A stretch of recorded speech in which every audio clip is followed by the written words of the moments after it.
Well, we got the beam out, the rot. That was what was left of it after I chopped out all the rubbish.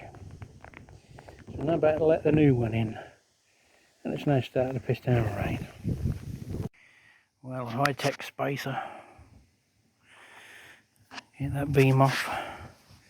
I use acro props to raise up. That one just needed going up because it was pinching there.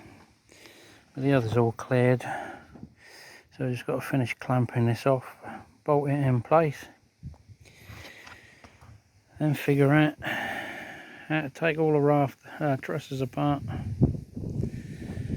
and get them out of the way on my own.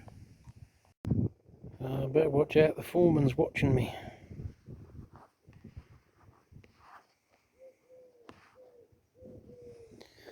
So it's in now.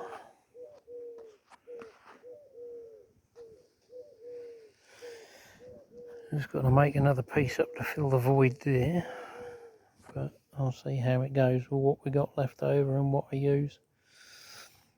Because obviously the other side of the wall piece there's a bracket attaches to the timber to stop it from delaminating.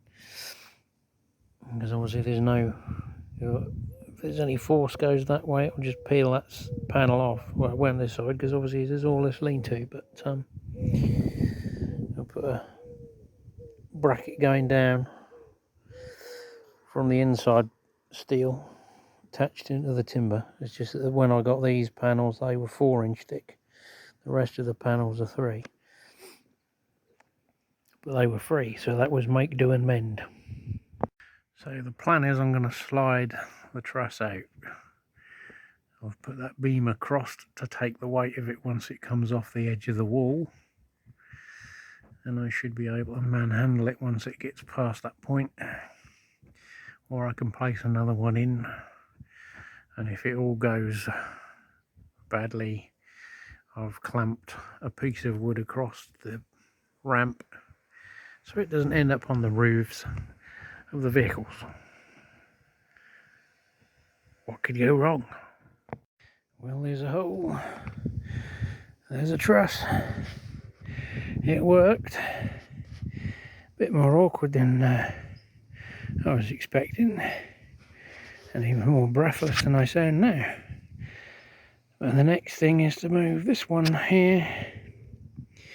So I've got to put another beam like I have over there, supporting this one across to that one to take the weight while I drag it out. Now, the sun is setting and it's going to piss down rain tomorrow. So I might prep ready for it. See if I can get a bit of a tarp over it at night or not, because it'll probably tear with all the nails and everything that's sticking out of the wood. So I don't know. We'll work with it as we find the problems. Got that one to go. That one stays for now at the back there with the sheeting on it. And then this one. Then I can raise the van up on the ramp, and we'll know roughly how high we need to be for the new angle. But I've got to strip those down and save the 6x2s and chop all that up for firewood, and it looks like they will just about be long enough so that I can attach one to that far beam there and bring it into there. I might have to put a block along there if not, but again this has got to be rebuilt as well anyway, so they're getting there.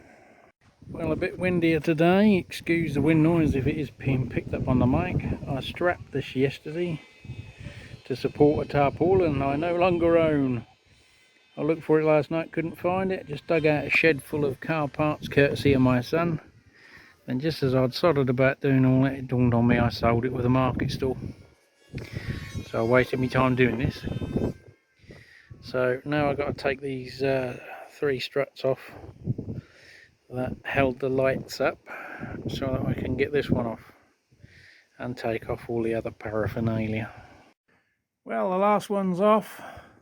that I can use the beams for to support the weight. So I've come up with lashing them to the roof rack.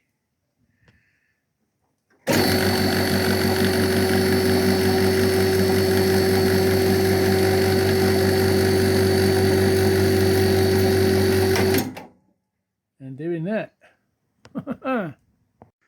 Well, it worked. It was a bit of a struggle, but we now have a chuffing great hole in the roof. So I guess there's only one thing to do. As they said in Trumpton, elevate. Well, I think we're low on oil, which is why it took a while to get going, because it hasn't been used for such a long time, because it should just lock into that top latch, and there's a little piece in there which is a micro switch, so when this hits that, it turns off the motor, so you can't basically overcook it and twist the ram, because it's all on this bit here on the set of pulleys. So welcome to the underside of a Mark V ex-Royal Mail Escort men. A little bit of rusty there, not too bad though. It's only done 65,000 miles. Mind you, I wouldn't do a lot of miles, would it? The buggers are always on strike. So, let's have a look up top and see how much room we need. Well, that's what it was all intended to do. Have a new roof so I could utilise the car ramp, because the roof was knackered anyway. And it got left and left and left. So as you can see, there was no way with the existing roof that any car was going to go up on that ramp. So now we have to start building some of it back afresh. Foreman's back. Honey's assistant.